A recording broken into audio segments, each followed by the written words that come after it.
Hi guys, இன்றைக்கி morning எழுந்திரிச்சோடனே காஃபியை குடிச்சிட்டு வெளியில் கிளம்பியாச்சு. எப்படி இருக்குன்னு பார்க்குறதுக்கு இது நெல்லையப்பர் கோயில் வாசல் தான்.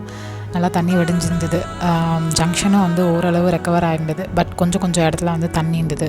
எனக்கு ஜங்ஷன்லாம் பார்க்கும்போது ட்ரெயின் ட்ராக்கே முழுகி இருந்த இடமா அது அப்படின்னு ஷாக்காக தான் இருந்துச்சு. பட் ஓகே, பஸ்ஸெல்லாம் போயிட்டு தான் வருது. அந்தளவு ஒன்றும் பெரிய தண்ணிலாம் இல்லை.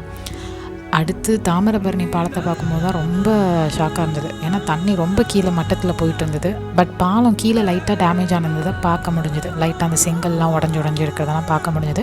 பட் ஓகே, இன்றைக்கி சிஎம் சார் வந்திருந்தார். ரோடு கொஞ்சம் பிளாக் ஆகி தான் விட்டுட்டு இருந்தாங்க. பட் ஓகே, தூத்துக்குடி இன்னும் ரெக்கவர் ஆகலைன்றது எனக்கு ரொம்ப சங்கடமாக இருக்குது. நியூஸில் ஒருத்தவங்களும் அழுறதை பார்க்கும்போது எனக்கு உண்மையாகவே எனக்கே கண்ணில் தண்ணி வருது.